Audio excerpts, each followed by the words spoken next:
하늘에 계시는 주여, 내가 눈을 들어 주께 향하나이다. 여호와 우리 하나님을 바라보며 우리에게 은혜 베풀어 주시기를 기다리나이다. 아멘. 거룩한 성일 주 앞에 나왔습니다. 우리 마음과 정성을 다하여 예배를 드리오니 이 예배를 기쁨으로 받아 주시옵소서. 하늘문을 여시고 준비하신 하늘의 신령한 은혜를 나리워 주시옵소서. 예수님의 이름으로 간절히 기원하옵나이다. 아멘.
아멘. 아름다운 찬양 감사드립니다.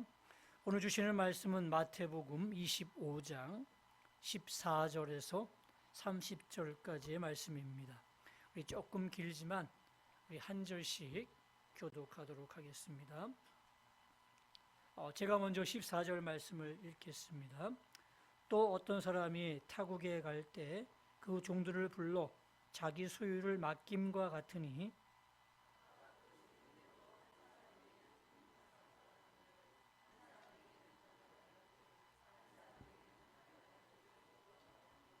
다섯 달란트 받은 자는 바로 가서 그것으로 장사하여 또 다섯 달란트를 남기고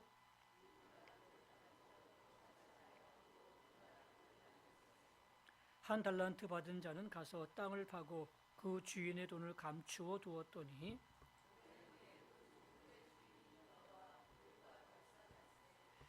다섯 달란트 받았던 자는 다섯 달란트를 더 가지고 와서 이르되 주인이요 내게 다섯 달란트를 주셨는데 보소서 내가 또 다섯 달란트를 남겼나이다.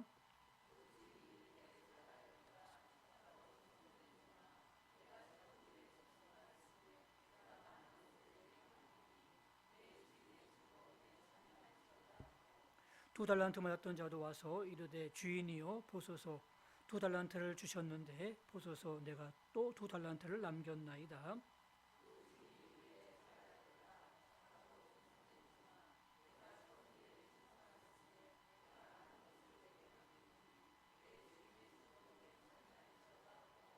한 달란트 받았던 자는 와서 이르되 주인이여 당신은 굳은 사람이라 심지 않는 데서 거두고 해치지 않는 데서 모으는 줄을 내가 알았으므로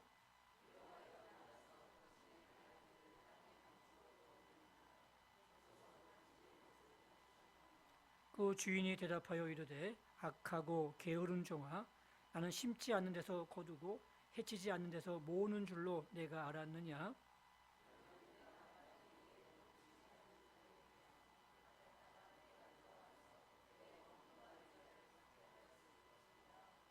그에게서 그 한 달란트를 빼앗아 열 달란트 가진 자에게 주라.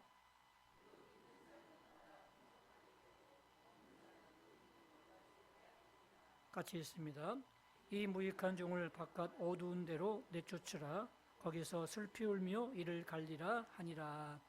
아멘. 할렐루야. 한 주간도 평안하셨습니까? 날마다 주의 평강과 은혜가 함께 하시기를 주님의 이름으로 축복합니다. 우리 옆 사람과 함께 인사 나누겠습니다. 당신의 얼굴을 보니 주님의 얼굴을 보는 것 같습니다. 조금 어색하세요? 이제 좀 있으면 그렇게 될 것으로 믿습니다. 우리 주님을 닮아가는 그런 귀한 여러분들이 꼭 되시기를 바랍니다. 오늘 달란트 비유인데 이 달란트 비유는 너무나 잘 알고 있는 이야기입니다. 어떤 사람이 먼 나라로 아마 좀 출장을 갔던 모양입니다. 종을 불러서 믿음직한 종에게 이제 자신의 그 재산 중에 일부를 이렇게 맡겨 주었습니다. 이를 달란트라고 얘기하는데 한 종에게는 금 5달란트를 맡겼고 한 종에게는 금 2달란트를 맡겼고 한 종에게는 한 달란트를 맡겼습니다. 자, 그러면 이 금 한 달란트는 얼마 정도의 그런 가격이 될까요? 이 한 달란트가 금으로 20.4kg입니다. 굉장히 무겁죠. 요즘 금값 굉장히 좋습니다. 계산을 해봤습니다. 1g당 보니까 24만 3천 원 정도 되더라고요. 그러니까 금한 돈이 3.75g이니까 곱해보니까 92만 원 정도 됩니다. 금한 돈이 3.75g인데 92만 원이 됩니다. 그러니까 이 금 한 달란트를 계산해 보니까 90억 원이 되더라고요. 엄청나게 많죠? 90억 원. 금 한 달란트가 90억 원이면 금 두 달란트는 얼마예요? 180억 원. 그리고 다섯 달란트는 450억 정도 됩니다. 굉장히 크죠? 단위가. 이 많은 돈을 주인의 그 종들에게 맡겼다는 이야기입니다. 그리고 이제 오랜 후에 주인이 와서 이제 그 달란트 맡긴 종을 불러다가 이제 계산을 하게 되었습니다. 각각 배를 남겼습니다. 근데 한 달란트 받았던 이 종은 그것을 땅에 묻어두고 또 그것을 그대로 가져와서 주인에게 주었습니다. 남긴 종들은 주인에게 칭찬을 받았고 한 달란트 받았던 이 종은 결국 책망을 받고 내쫓기고 말았다는 이야기가 오늘 본문의 줄거리입니다.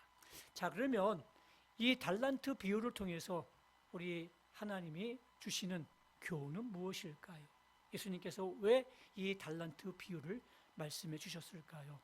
마태복음 25장에 보게 되면 이 달란트 비유 전후로 앞에 열 처녀의 비유가 나옵니다. 열 처녀의 비유가 뭐예요?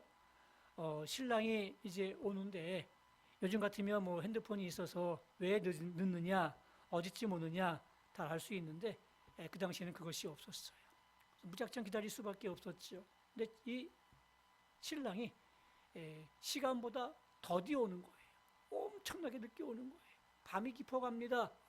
그래서 10명의 이 처녀들이 등불을 밝히고 신랑을 기다리고 있는데 이제 신랑이 온다는 소식이 들려옵니다. 부랴부랴 몸을 챙기고 나가는데 이 5명은 이 기름을 잘 준비해서 여분의 기름도 잘 준비해서 이제 등에다가 기름을 넣고 신랑을 맞으러 갔는데 이 5명의 미련한 처녀들은 여분의 기름을 준비하지 못했어요.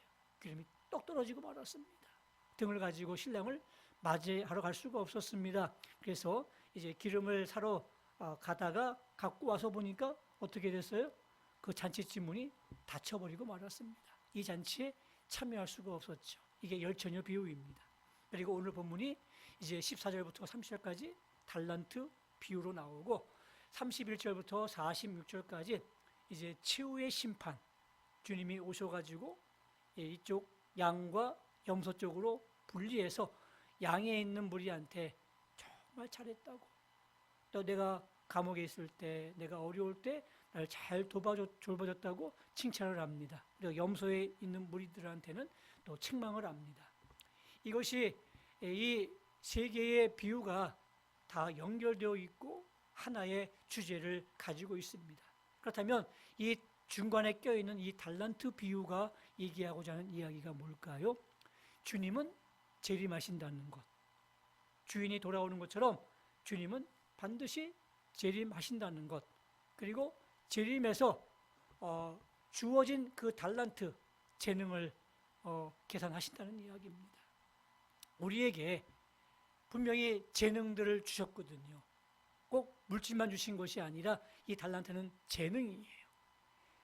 재능을 주셨는데 그 재능을 활용하지 않고 땅에 묻고 나서 주님 오셨을 때에 이 주님이 주신 달란트입니다라고 내놓게 되면 결국 나중에 큰 책망을 받는다는 그런 이유가 오늘 본문을 통해서 우리에게 말씀하고 계시는 거예요. 공부 잘하는 학생도 보게 되면요, 그 선생님이 강조하는 것들을 잘 알아요. 그래서 밑줄을 쫙쫙 끄고 이게 시험 문제에 나올 얘기구나 하면서 잘 알고 또 주의 깊게 듣는다고 합니다. 근데 공부 못하는 학생들은 아무리 중요하다고 얘기해도 잘 몰라요. 오늘 주님께서 분명히 얘기하시는 거예요. 내가 재림할 거다. 그리고 반드시 너에게 맡긴 이 달란트, 재능을 어떻게 활용했는지 반드시 묻겠다고 우리에게 힌트를 주고 계시는 거예요.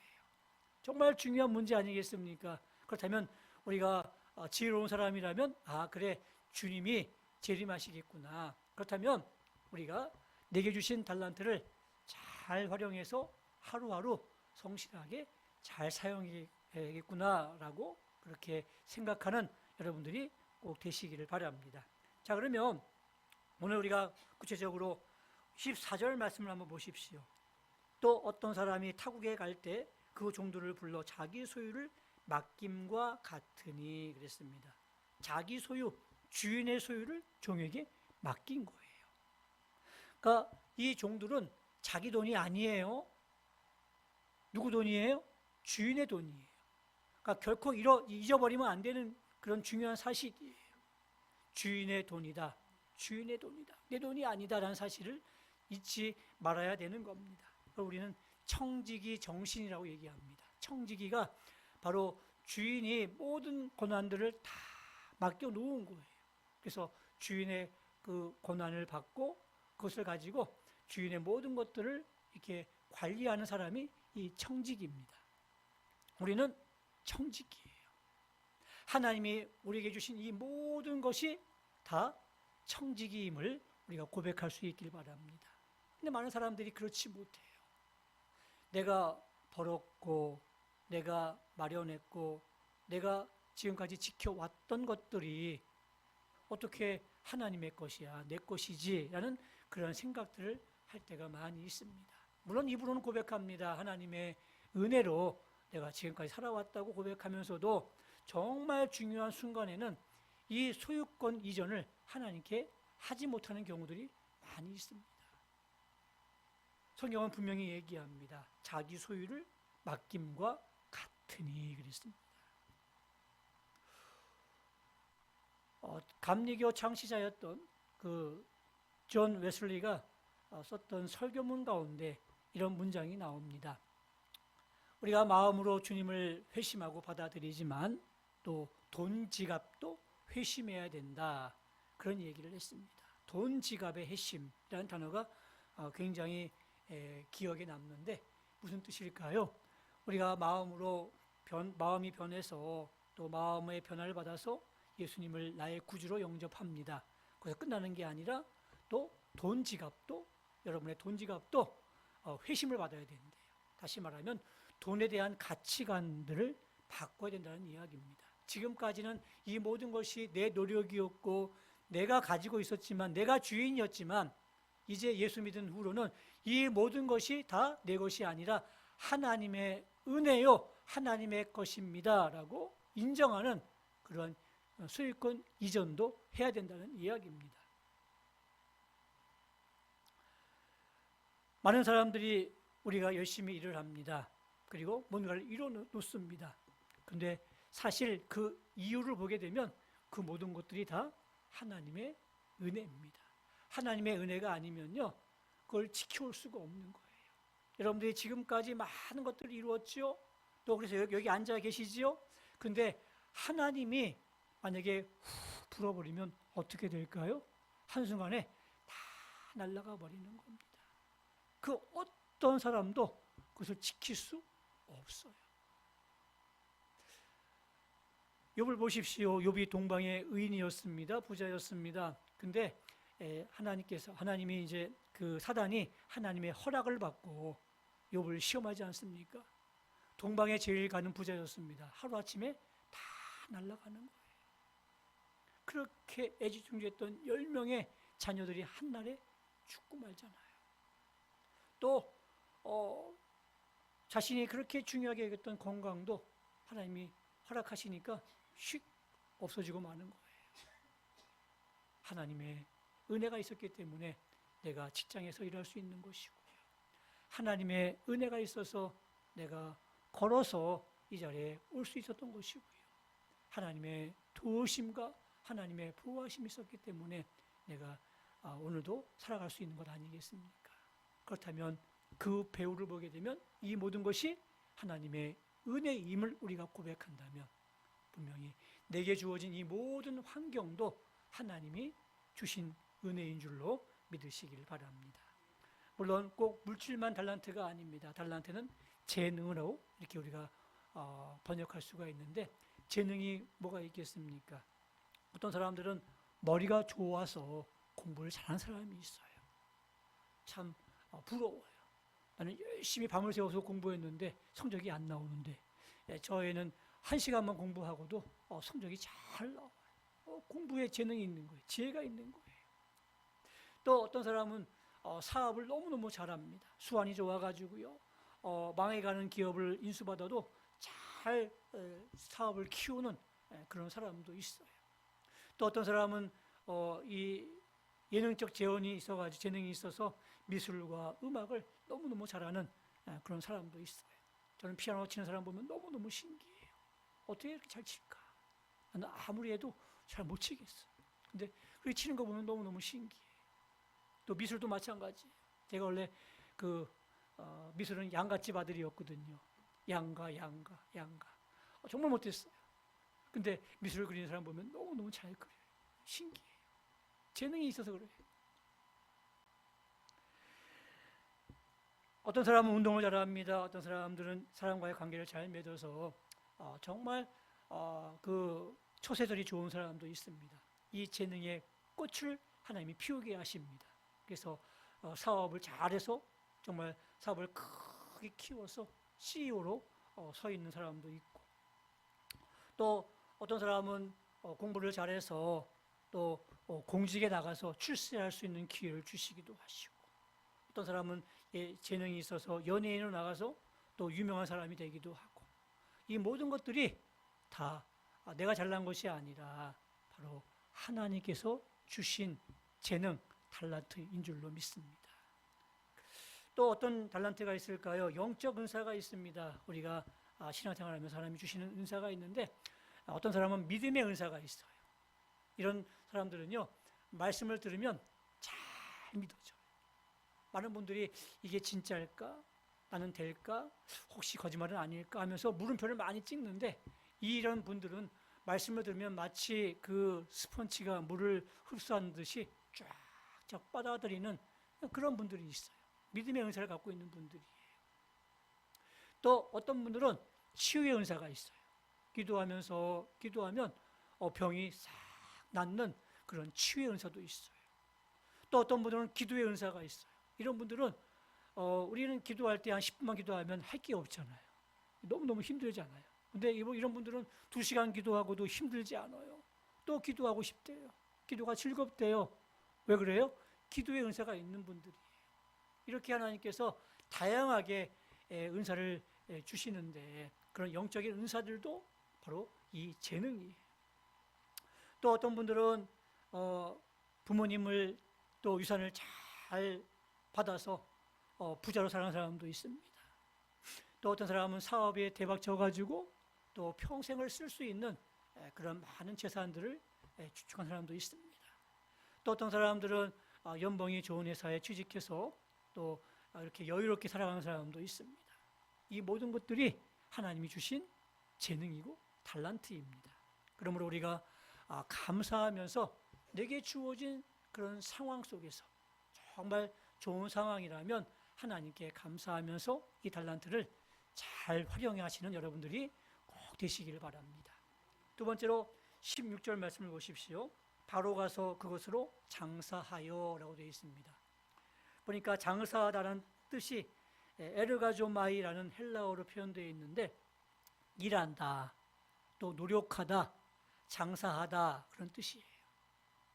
여러분, 일하는 사람, 정말 열심히 노력하는 사람, 내 장사예요. 내 것이에요. 근데 뭐 대충 하겠습니까? 그럭저럭 하겠습니까? 아니에요. 정말 노력하는 사람은 최선을 다하는 것이고 성실을 다하는 사람일 겁니다. 그렇습니다. 우리가 이 달란트를 관리할 때에 이런 자세를 해야 된다는 이야기입니다. 열심히 노력하고 최선을 다하는 거예요. 그런 자세를 가지고 우리가 이 달란트를 관리해야 되는 겁니다. 또 하나 보면 바로 가서라고 되어 있습니다. 90억입니다. 180억입니다. 450억입니다. 엄청난 이 큰 돈을 받았어요. 많은 고민이 되지 않겠습니까? 근데 이 달란트 받은 사람들은 생각은 뭐냐면, 내가 주인이 줬으니까 이 주인이 준 것을 어떻게 잘 활용해서 이익을 남길까, 오직 그 한 생각만 한 거예요. 그래서 바로 가서 장사했다, 바로 가서 열심히 노력하고 성실을 다해서 일했다는 이야기입니다. 근데 한 달란트 받은 사람은 어떻게 됐습니까? 그는 24절 25절 말씀해 보니까 이렇게 얘기합니다. 한 달란트 받았던 자는 와서 이르되, 주인이요, 당신은 굳은 사람이라 심지 않는 데서 거두고 행치 않는 데서 모으는 줄을 내가 알았으므로 두려워하여 나가서 당신의 달란트를 땅에 감추어 두었나이다. 한마디로 주인을 오해한 겁니다. 어떻게 오해했습니까? 당신은 굳은 사람이다 라고 되어 있는데, 이 굳은 사람이라는 뜻은 뭐냐면 힘들게 한다, 까탈스러운 사람이다, 또 가혹하다, 그런 뜻을 갖고 있어요. 그러니까 이 주인은, 이 종은 주인을 정말 나를 힘들게 하는 사람이고 까다로운 사람이고 또 가혹한 사람이다 라고 생각을 했어요. 그래서 내게 주어진 이 달란트를 가져다가 내가 잘못해서 좀 손해를 보게 되면 이 힘든 주인이, 까탈스러운 주인이 나를 정말 힘들게 할 것이고 또 아주 가혹하게 처벌할 거야. 그렇게 생각을 해서 내가 땅에 감추어 두었다가 그대로 주인에게 돌려드립니다. 라고 얘기를 하는 거예요. 주인이 정말 그런지는 잘 모르겠습니다만 제가 볼 때에는 이 종이 핑곗거리를 만든 것 같아요. 이 주인은 분명히 하나님을 의미했을 겁니다. 근데 하나님이 정말 우리를 까탈스럽게 여기시고 우리를 힘들게 여기시고 가혹한 분이십니까? 아닐 거예요. 저는 그렇게 생각합니다. 이 종이 분명히 성실하지 못했고 최선을 다하지 못한 것은 분명한 팩트고 사실일 겁니다. 만일 이 한 달러트 받았던 종이 일을 해서 장사하다가 손해를 봤어요. 그래서 손해를 봤다고 주인에게 보고했을 때 주인이 어떻게 반응했을까요? 물론 이게 가정이지만 제가 생각하기로는 아마 이 주인은 이 종에게 이렇게 가혹하게 대하지는 않았을 거예요. 왜요? 이 주인은 결과를 보는 사람이 아니라 성과를 보는 게 아니라 성실을 보는 사람이에요. 과정을 보는 사람이에요.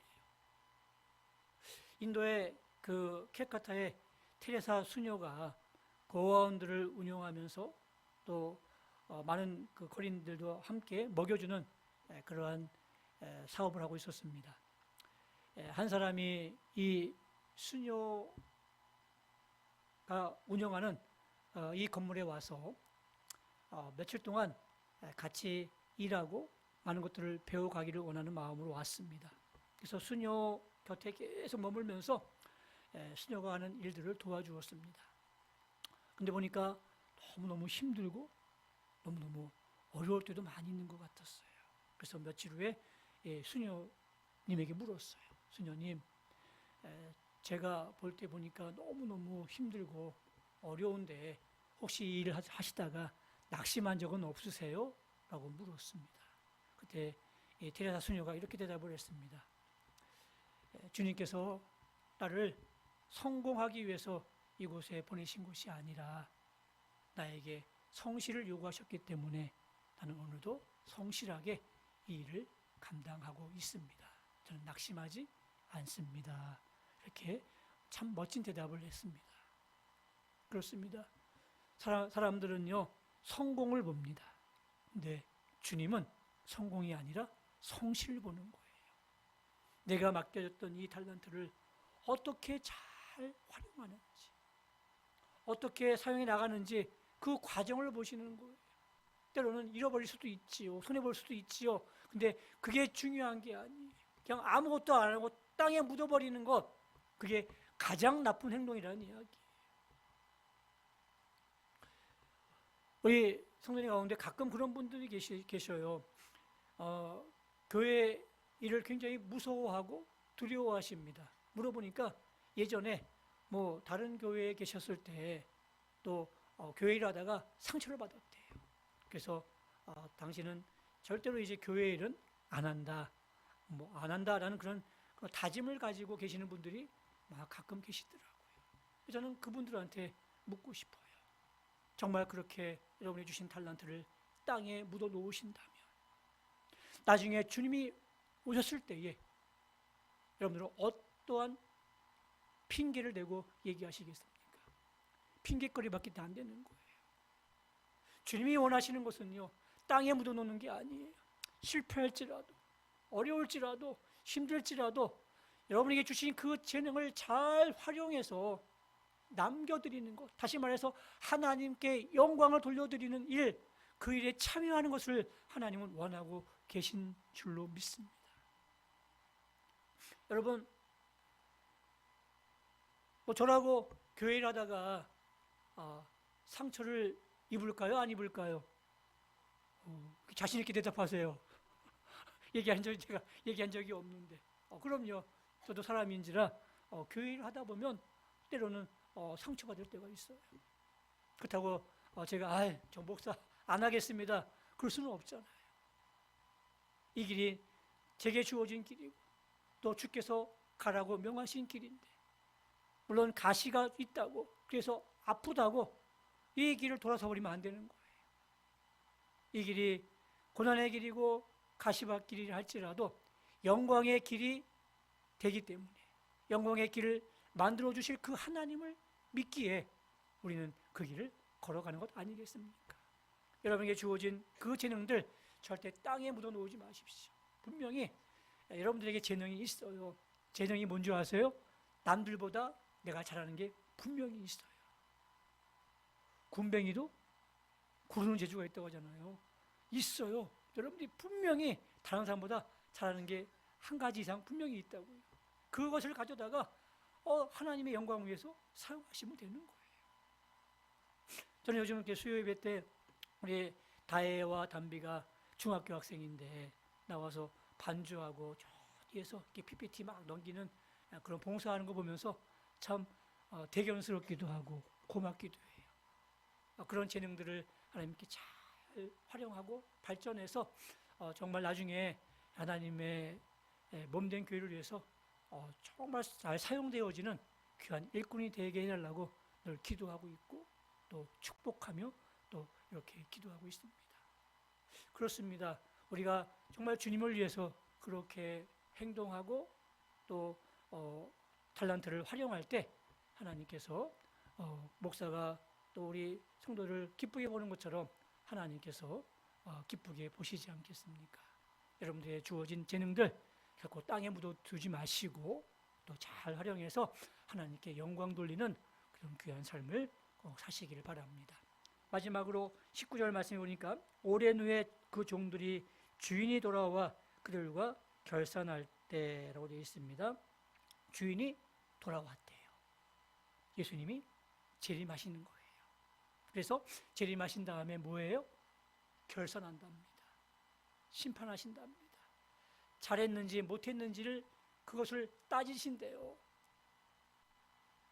오늘 본문에 보니까 달란트를 남긴 종들한테 이렇게 칭찬하십니다. 21절 말씀에 잘하였도다 착하고 충성된 종아 내가 적은 일에 충성하였음에 내가 많은 것을 내게 맡기리니 내 주인의 즐거움에 참여할지어다.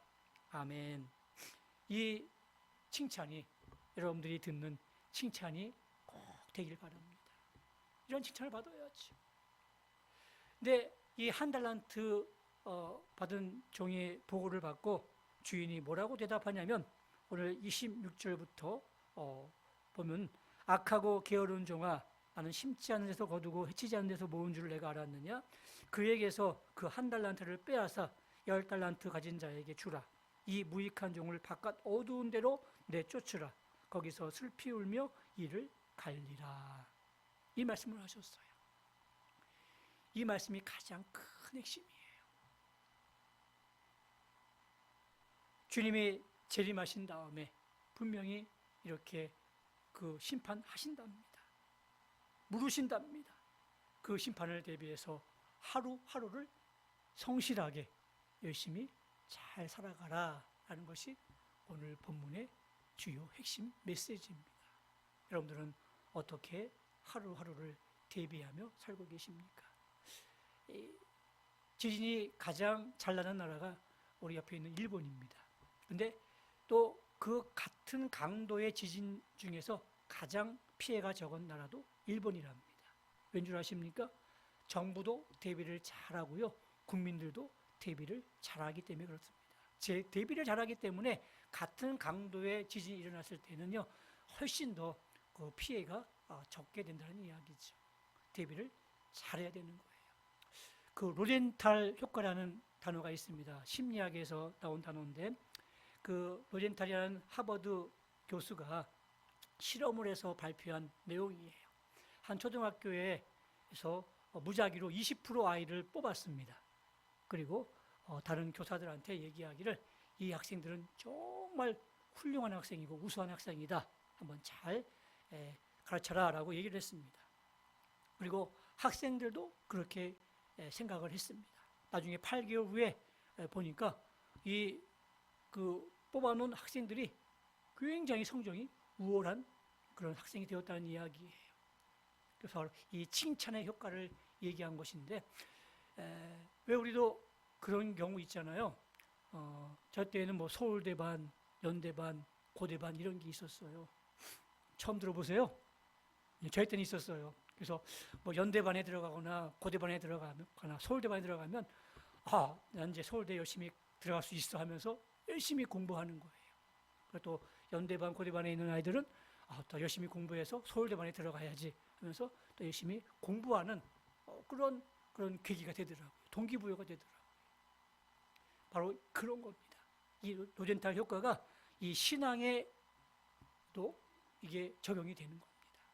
그래서 우리가 주님이 재림하신다는 것 믿잖아요. 믿는다면 주님이 재림하셔서 분명히 달란트에 대해서 결산하실 때가 있다는 것을 우리가 믿는다면 우리가 어떤 칭찬을 받아야 돼요? 잘했다. 잘했다. 너 너무 잘했다. 수고했다라고 그렇게 칭찬 받아야 되지 않겠습니까? 그런 칭찬이 우리에게 주어진다는 것을 우리가 믿는다면 우리는 하루하루 성실하게 내게 주신 달란트를 잘 개발해서 하나님께 영광 돌려드리는 여러분들이 꼭 되시기를 주님의 이름으로 축원합니다. 이제는 우리 주 예수 그리스도의 은혜와 하나님 아버지의 극진하신 사랑하심과 성령님의 감동 감화 위로 교통하심이 내게 주신 달란트 잘 활용해서 하나님께 영광 돌리며 마지막 주님 재림하실 심판대 앞에서 잘했다, 충성과 수고했다 칭찬 듣는 복된 삶을 살기로 다짐하는 주의 백성들 머리 위에 이제부터 영원토록 함께 있을지어다. 아멘.